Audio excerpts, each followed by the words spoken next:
Boa noite, pessoal! Boa noite, tudo bem? Quanto tempo, né? Essa semana foi um pouquinho diferente. Tô fazendo a live hoje, mas estamos aqui para falar um pouco das 7 dicas para os pais protegerem as crianças de abuso sexual. São dicas simples, mas que a gente pode estar sempre atento e prestando atenção aos sinais que as crianças nos apresentam, né? E estar atento a tudo que está acontecendo com elas, que é o mais importante. E mais ainda, prestar atenção no que elas nos dizem, né? Sempre estar aberto e atento a escutar tudo que elas têm a nos dizer. Bom, espero que esteja todo mundo bem. Vamos começar aqui. Acho que eu entrei 1 minutinho, 2 atrasado, mas estamos indo. A internet aqui deu um probleminha, mas tá tudo certo agora. Se todo mundo estiver me vendo, me ouvindo bem, por favor, digita 2 para eu saber que tá tudo certinho. E vamos começar a falar sobre essas 7 dicas para os pais protegerem as crianças de abuso sexual.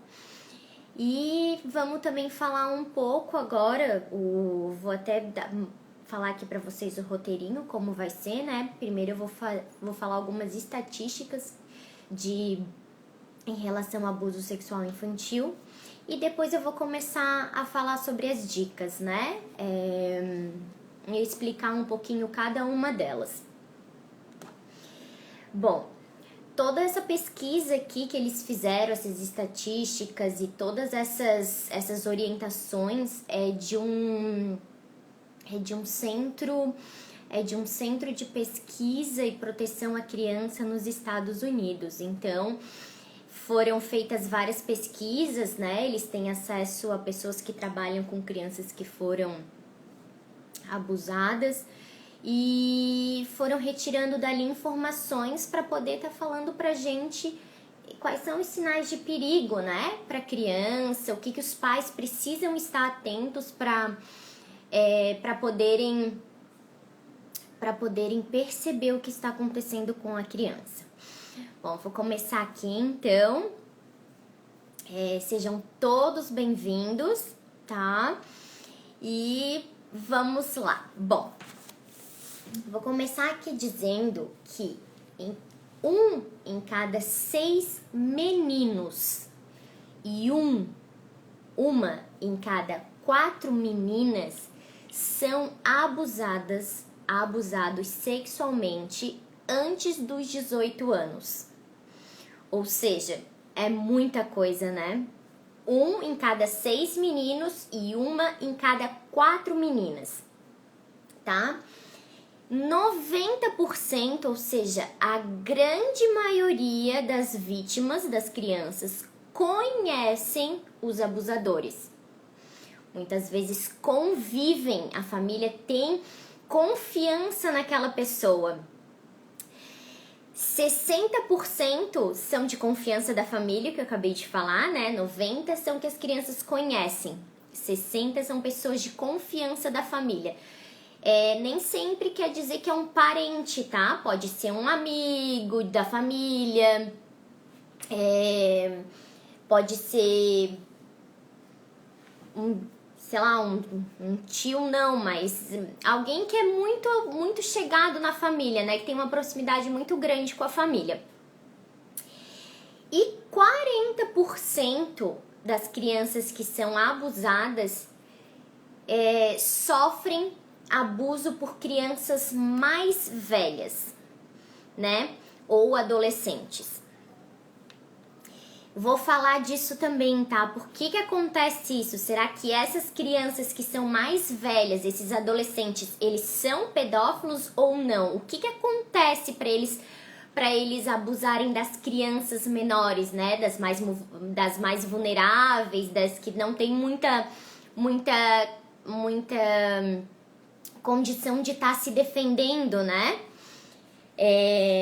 Até por uma questão de crianças mais velhas, às vezes podem ter até como se fosse um poder sobre as crianças mais novas, né? Então, as crianças mais novas acabam ficando amedrontadas com as mais velhas e com isso acaba acontecendo o abuso. Bom, vamos começar com as nossas dicas aqui. Eu tô aqui com o nosso roteirinho, vou falar um por um, tá? Vamos começar com a primeira dica, que é: fale com as crianças sobre sexo. Sim. Ai, meu Deus, mas como é que eu vou fazer isso? Tem que ser quanto mais cedo e mais frequentemente, melhor. Porque desde cedo elas precisam saber sobre esse assunto. Ah, mas como é que eu vou falar com elas? Bom, primeiro o que a gente tem que fazer é nomear as nossas partes do corpo, para a criança começar a entender. Claro que quando ela é muito pequena, né, muito novinha, a gente acaba dando alguns outros nomes que eu vou estar falando aqui. Por exemplo, pintinho, perereca, essas coisas assim que a gente fala, né, para as crianças que são menores, que a gente não usa ainda os termos que nós adultos falamos. Mas conforme a criança vai crescendo, 3, 4, 5 anos, ela já sabe, ela já pode entender como que a gente chama as nossas partes íntimas. Os meninos têm pênis e as meninas têm a vagina. Então a gente já dá esse nome. Da mesma forma que a gente fala o quê? Cotovelo, perna, pé. Por que daí a gente não vai dar um nome para as partes íntimas como elas realmente são? Então a gente vai colocando, conforme a criança vai crescendo, a gente vai nomeando as partes como elas são chamadas mesmo. Quando são muito pequenininhas a gente não fala, né? Mas a gente já pode dar algumas... A gente pode até fazer com as crianças alguns nomes no sentido assim, como que você chamaria? Para a criança até ser mais fácil de ela saber como ela pode chamar aquilo, né? Porque às vezes, óbvio que falar para uma criança de 1 aninho, né? O menino lá, você que é menino tem pênis e você que é menina tem vagina. Ela não vai entender. Então a gente dá alguns nomes mais simples e conforme ela vai crescendo, conforme ela vai se desenvolvendo, a gente já começa a falar os nomes que realmente são, né? Para elas já ficarem sabendo como que a gente nomeia essas partes. Vou falar aqui para vocês, eu tenho um menino de 4 anos e a gente já fala para ele desde os 3 como que a gente chama essas partes, né? Dizendo, os meninos têm pênis, as meninas têm vagina, e assim que a gente coloca os nomes para ele já ir assimilando. O que é muito importante a gente também falar para as crianças é fazer uma diferença entre privacidade e segredo. Mas como que a gente vai falar o que é privacidade e segredo? Bom, privacidade é uma coisa que você pode fazer sozinho, mas que a mamãe e o papai sabem. Segredo é diferente. Você faz ou alguém faz, mas ninguém fica sabendo. Ou seja, papai e a mamãe não sabem o que está acontecendo. E essa diferença tem que ser muito clara para a criança e também falar para ela que ali na família não tem segredos, então ela não tem que guardar segredos. Se algo estiver incomodando, ela pode falar, porque ali não há segredos. Então, deixar muito claro a distinção desses dois termos, de privacidade e segredo. Né? Porque muitas vezes quando essas crianças são abusadas, o que acontece? Eles falam, isso vai ser nosso segredo, você não pode contar, porque ninguém vai acreditar. Toda aquela fala de manipulação em relação à criança, né? Bom, o segundo tópico é: ensine as crianças sobre excitação. sim, por mais desconfortável que isso seja. Nossa, mas como que eu vou ensinar isso para ela? Primeiro você vai dizer assim, o que é excitação? É uma resposta fisiológica do nosso corpo. É involuntário, você não tem como controlar. Não é a hora que você decide, tipo, eu vou sentir, vou estar sentindo alguma coisa boa ou não. Então, é uma resposta fisiológica do nosso corpo, como qualquer outra, né? E explique para eles, a partir disso, quem pode tocar nas partes íntimas, na boca, no peito deles. Só eles, somente eles. Ninguém pode encostar, ninguém pode tocar, querer mexer, querer olhar, nada disso, né? Então, sempre falar para as crianças que nessas partes, as partes que são de privacidade, que são privadas, ó, a gente falou da privacidade, né? Essas partes íntimas, que é os órgãos genitais, boca, peito, né? Que isso só eles podem tocar e mais ninguém.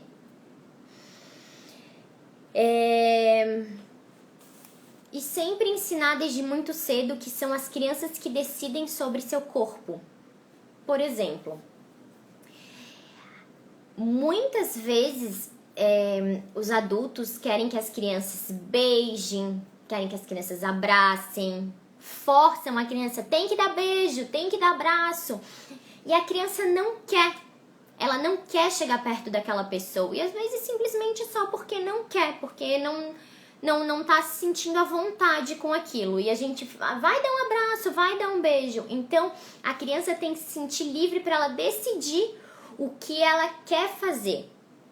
Então, assim, nunca forçar a criança a ter contato com alguém que ela não queira. Ah, mas é da família. Não interessa. Se ela disser que ela não quer beijar, que ela não quer abraçar, o que nós adultos vamos fazer é respeitar. É isso que a gente vai fazer. Certo, pessoal? Bom, vamos continuar aqui com o terceiro tópico, a terceira dica, né? Nunca ache que as crianças são velhas demais para falar sobre abuso sexual ou sobre sexo. Ai, meu Deus, já são adolescentes. Não vou falar porque com certeza eles já sabem. Não, eles podem saber, mas não fique com aquele medo de estar falando com a criança ou com o adolescente, né? Meu Deus, já tem 10, 15, 16 anos e agora eu tô falando com o adolescente sobre isso. Não, ela não é velha demais para falarmos sobre isso com ela. Bom, o que acontece, né? Essas crianças que são esses adolescentes ou as crianças que são mais velhas, né? Elas têm acesso a conteúdo sexual online. Elas entram na internet, né? E veem isso. E o que acontece? Quando eles estão nesse período da adolescência, eles estão, né, com os hormônios à flor da pele. E eles não sabem o que fazer com aquilo. Porque eles estão vendo um conteúdo que eles estão gostando, mas eles não sabem o que eles vão fazer. Então, o que acontece? Eles acabam experimentando nas crianças mais novas. Bom, Amanda, então quer dizer que esses adolescentes ou essas crianças mais velhas, a gente já considera eles como pedófilos? Não. Não quer dizer que lá na frente eles não possam ser, mas ali naquele momento não quer dizer que eles são, tá? Porque é que nem eu disse, eles estão com os hormônios à flor da pele, eles não sabem com quem experimentar e o que vai acontecer. Eu vou pegar uma criança mais nova e mais vulnerável, que eu tenho poder sobre ela. Então é isso que acontece. Claro que mesmo assim, ele vai esse adolescente ou essa criança mais velha vai estar traumatizando essa criança mais nova, porque ela não está consentindo aquilo. Então, a criança vai estar, sim, sofrendo um tipo de abuso. Mas então como é que eu vou fazer? Bom, sempre tá conversando com as crianças mais novas, mais velhas, adolescentes sobre sexualidade, sobre sexo. Sempre tá conversando com elas isso. Porque o que elas vão ver quando você fala sobre esse assunto? Que você é seguro para falar disso, né? Que você não fica com medo ou fica com receio de estar conversando com elas sobre isso. Então, elas sentem a segurança de você estar falando sobre esse assunto com elas. Bom, esse foi o terceiro, né?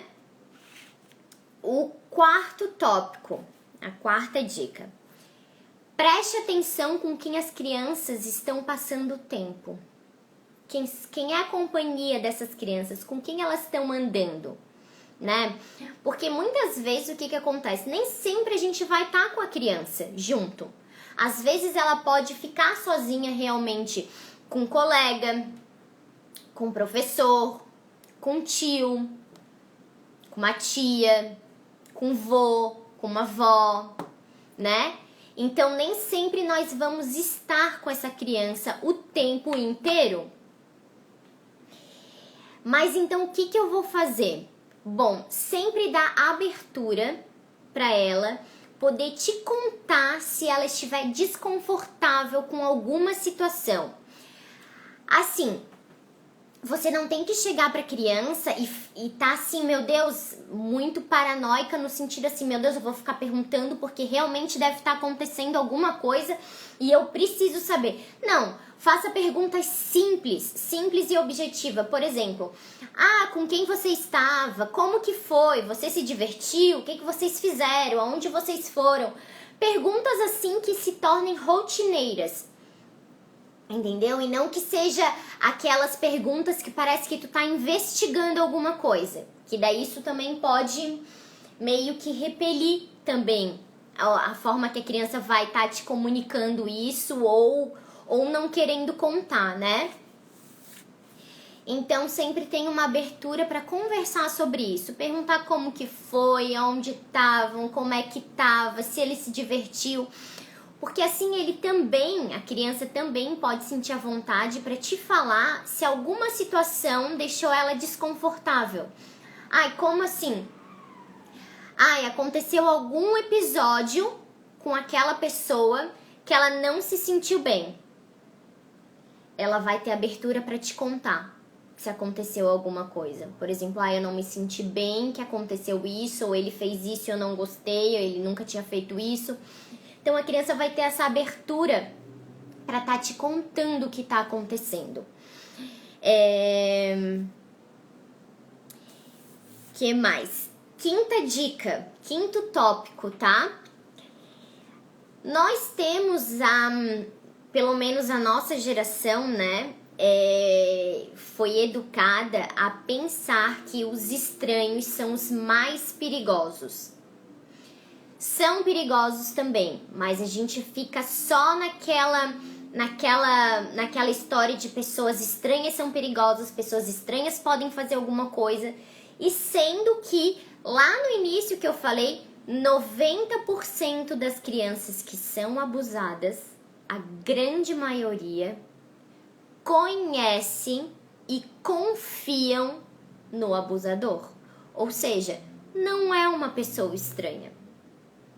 Não é. Bom, então a gente cresce sempre pensando, os estranhos é que são perigosos. Quem tá perto da gente não é. Bom,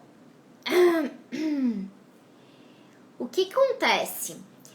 Se a gente não começar a prestar atenção, sabendo dessas informações, se a gente não presta atenção e começa também a estar atento às pessoas que estão à nossa volta, as pessoas que fazem parte do nosso círculo familiar, de amigos, de pessoas que a gente tem confiança, que a gente tem uma relação mais próxima. Então, assim, eu não sei o que vai fazer um pai e uma mãe começar a duvidar do que pode estar acontecendo.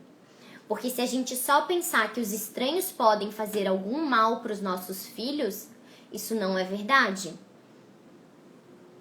Porque, como eu disse, a grande maioria, 90% das pessoas, 90% dos abusadores são... 90% das crianças que são abusadas conhecem e têm confiança e às vezes até convivem com o abusador. O que elas fazem, essas pessoas, né? Elas estão sempre próximas, estão ali no convívio, como eu disse. Elas são confiáveis, elas são amáveis, elas são amigas. Elas são como qualquer outra pessoa. E assim elas começam a ter acesso fácil à criança. Porque daí se o pai ou a mãe confia, então eu consigo chegar mais perto. Eles têm confiança em deixar a criança comigo. Eles têm confiança que eu saia com a criança. Entendeu? Então sempre está atento ao que está acontecendo, né? As crianças vão dando sinais pra gente do que está acontecendo. Esse vai ser até o próximo tópico, tópico 6. Os pais devem se educar e começar a aprender os sinais de abuso sexual infantil. Ah, mas como que eu vou saber se o meu filho, minha filha ou alguma criança perto de você, né? Não quer dizer que só o filho ou a filha, mas o sobrinho ou qualquer outra criança que esteja próxima, você está sofrendo algum tipo de abuso. Bom, essas crianças, elas não têm nenhum sinal físico, né? Então, por isso que muitas vezes é muito mais difícil a gente perceber se elas estão ou não sendo abusadas, porque elas não têm nenhuma marca física.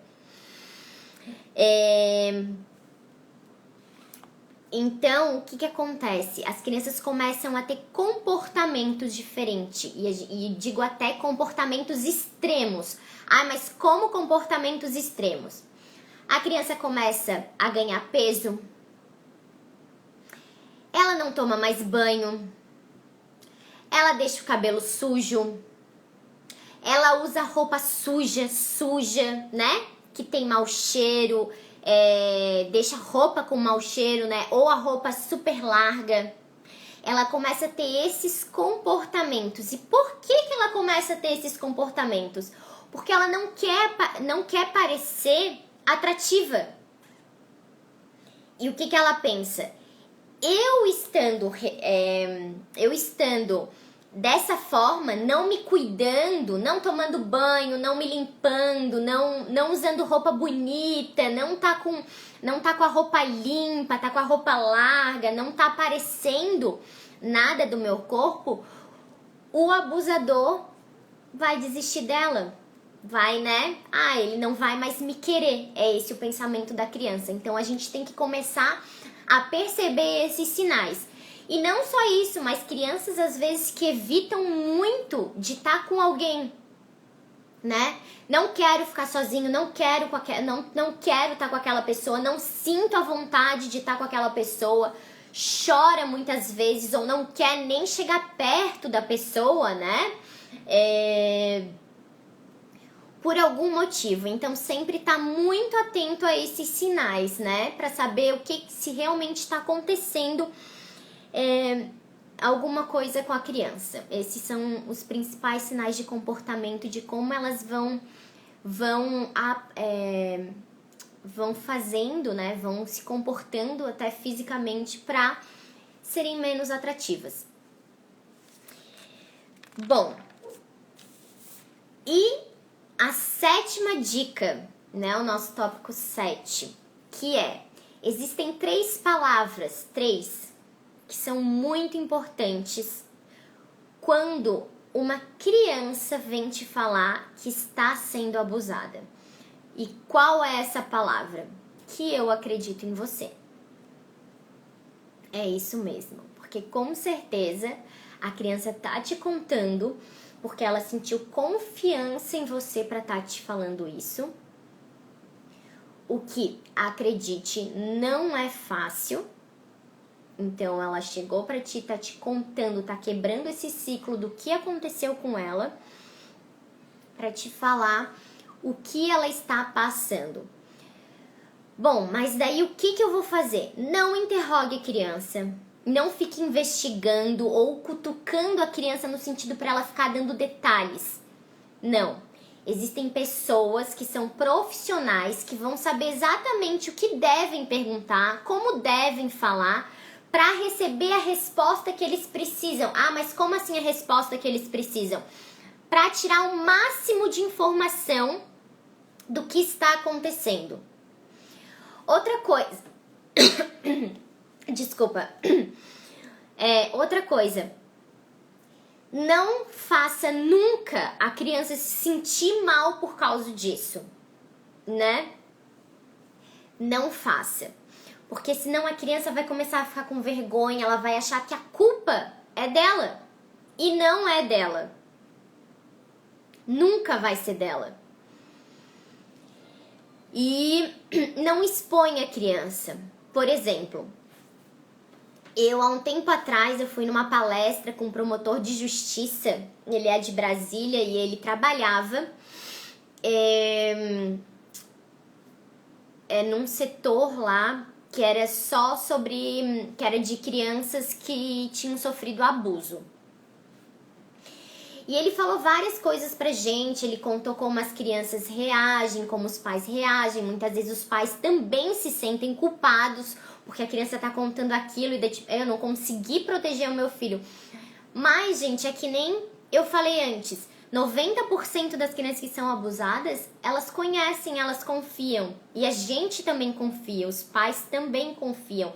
Então, por isso que a gente tem que prestar atenção, tem que estar atento ao que está acontecendo no sentido de comportamento da criança. Porque sinal físico a gente não vê, né? Então, tem que ser os sinais que ela vai dando no comportamento dela, em como ela vai se manifestando assim em relação às situações, como que ela vai se comportando, né? Nesse sentido que eu falei físico, né? De não se cuidar, de ganhar peso, de ficar menos atrativa, de engordar, de não querer, de usar roupa larga, de não querer tomar banho. Então, me perdi aqui. Nunca fazer a criança se sentir mal e nem expor a criança. Lembrei, desculpa, fugiu aqui, mas voltou. Ele falou que muitas vezes, esse promotor de justiça, ele disse que em muitos casos, quando as crianças contam para os pais ou para alguém conhecido que sofreram algum tipo de abuso, os pais, e não digo que é por maldade, porque não é, que com certeza deve ser uma carga muito grande para quem vai saber disso e com certeza muito mais para a criança, que os pais acabam falando para outras pessoas, entendeu? Vão passando essa informação, que a criança foi abusada, e assim vai. E essa notícia vai correndo dentro da família, ou ali pela comunidade, ou na vizinhança. E na verdade isso você está expondo a criança. E ela vai se sentir pior nessa situação. Não tenha dúvida. Então, se a criança te contou, olha, tem uma pessoa que está fazendo isso, ela pode te contar quem é. O que a gente faz? A gente procura ajuda. A gente não começa a contar para as outras pessoas, mas a gente vai procurar ajuda de profissionais que podem começar a tomar parte disso e a investigar o que está acontecendo, né? E ir atrás dessa pessoa. E o que também pode acontecer quando a criança falar, os pais, talvez você esteja imaginando, você está sonhando. Para, gente, não faz isso. Presta atenção no que ela tá te falando, tá? O que ela tá te dizendo sobre isso, o que tá acontecendo. e todos esses comportamentos. Então, se ela te conta e todos esses comportamentos estão incluídos, alguma coisa está acontecendo e realmente é muito, muito grave. Bom, essas foram as 7 dicas, né, de como proteger as crianças de abuso sexual. Eu vou deixar aqui pra vocês um filme, uma indicação de um filme, uma indicação de livro infantil. Até esqueci de pegar, eu tenho ele aqui, que é um livro muito fofo, infantil, que é Prevenção, é Fifo, Pipi, Fifo. Acho que o nome do livro é assim, são 2 bonequinhos, né, um menino e uma menina, e eles vão contando pra gente sobre as suas partes íntimas, o que é o toque do sim, o que é o toque do não, onde eu posso encostar, se eu tenho que abraçar as pessoas, mas eu não quero. Por que eu sou obrigada? Os adultos são obrigados a abraçarem, a beijar as pessoas quando eles não querem? Não, né? E por que a gente faz essa situação com as crianças? Dá um beijo, dá um abraço. Não quer, tudo bem. Oi, de longe, pronto. Isso não é falta de educação. Isso é a gente respeitar o corpo da criança, porque ela tá decidindo que ela não quer encostar em outra pessoa.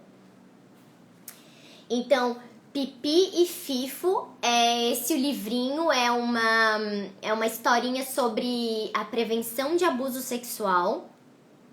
É uma graça o livro, tá? Muito legal mesmo, recomendo.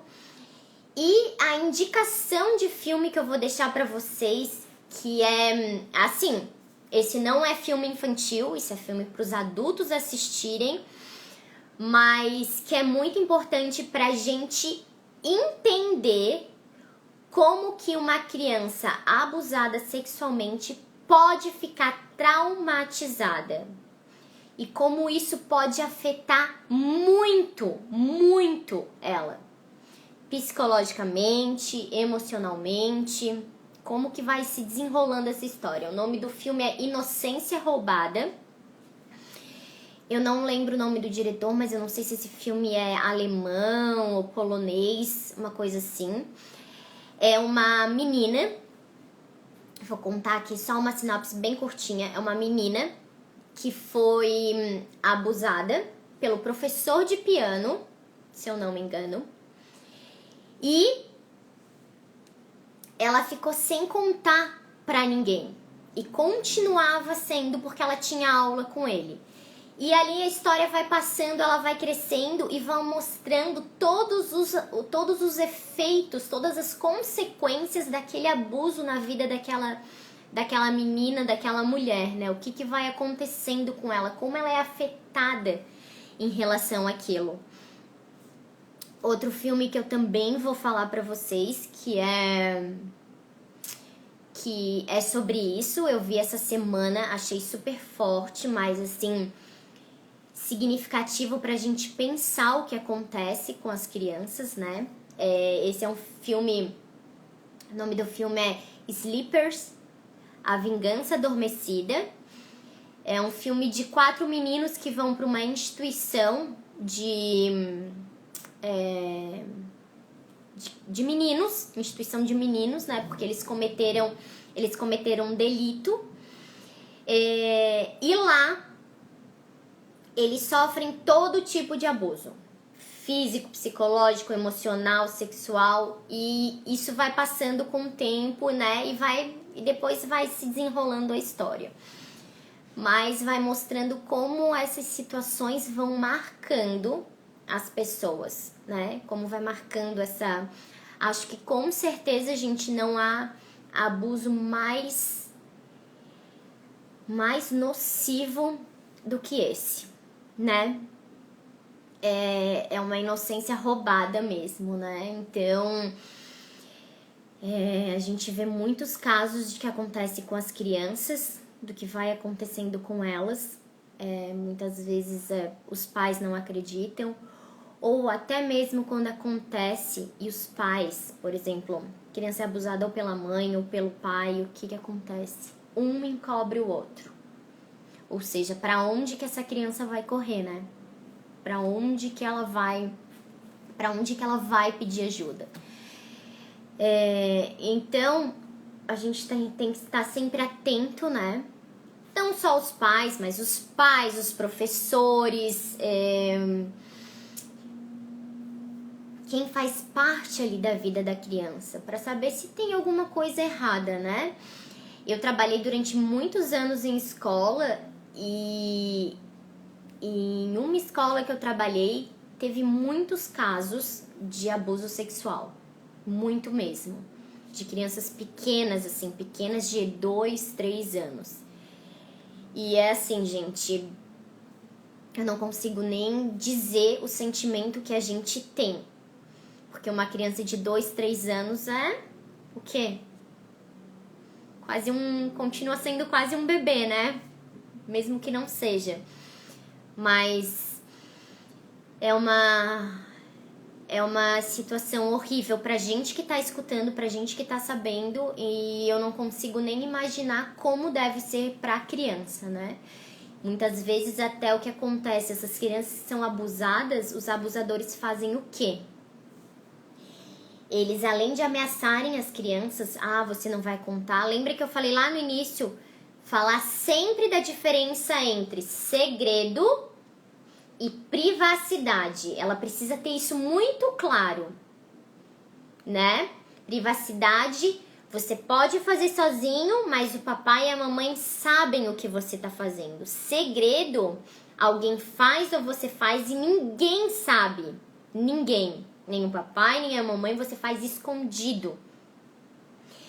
E sempre deixar claro, na família, aqui na nossa família a gente não tem segredo.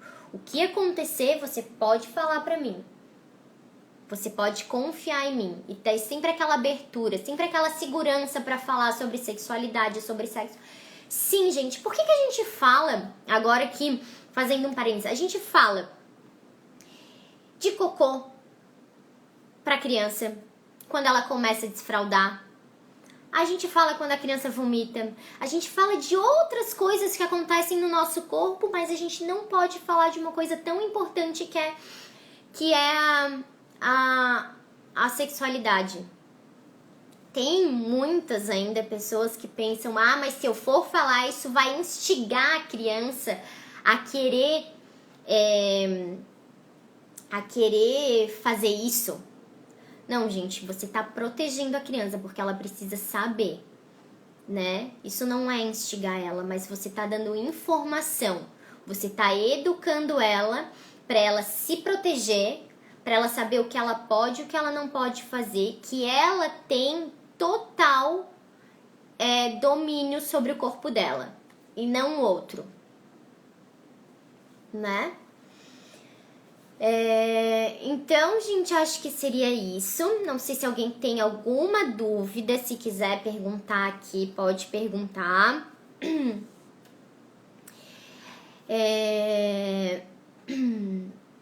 Eu não sou exatamente da área em relação a abuso sexual, né? Mas eu acho que isso é muito importante a gente trazer aqui. Então, acho que essas informações são sempre muito válidas quando a gente precisa estar cuidando das crianças, né? Porque a gente não consegue deixar elas numa bolha. Seria muito bom, né? Mas isso é impossível. Então, a gente sempre tá informando, tá educando elas sobre isso. Lembrei de uma coisa que esse promotor também falou que eu achei muito válido. Ele disse assim, lugares que os abusadores, os pedófilos não gostam, são lugares onde o vento passa. Por que onde o vento passa? Porque quando você fala, quando você grita, o vento leva a tua voz, leva que tá acontecendo alguma coisa. Se você gritar e for num lugar onde encana vento, vai ser vai estar muito mais alto, né? Quando a pessoa tiver ou pedindo ajuda, ou chorando, ou alguma coisa assim. Isso que ele disse pra gente, esses banheiros de escola, sempre devem ser nesses lugares, onde tem muito vento. porque daí a gente sabe que essas crianças, né, vão estar mais, não digo seguras, mas se acontecer alguma coisa e elas chorarem, elas gritarem, a gente escuta. As pessoas escutam e podem ir ajudar. Nesses lugares mais escondidos, não, né? Bom, gente, então eu acho que é isso. Muito, muito obrigado por ter vocês aqui. Muito bom conversar com vocês. Desculpa essa semana ter sido no domingo. A próxima semana já vai ser na quinta de novo. Espero que tenham gostado. Acho que isso é muito importante pra gente estar discutindo, né? Embora a gente sempre fique com o pé atrás de estar falando sobre sexo, né? Mas é importante, principalmente no mundo que a gente vive, que cada vez está mais perigoso e as pessoas do nosso lado podem estar fazendo alguma coisa. E a gente tá assim, ó, de olho fechado, porque confia naquela pessoa, né? Então, muito obrigado, tenham um ótimo domingo, uma excelente semana, gratidão por ter vocês aqui comigo, um beijo no coração e a gente se vê na próxima quinta-feira. Um beijo!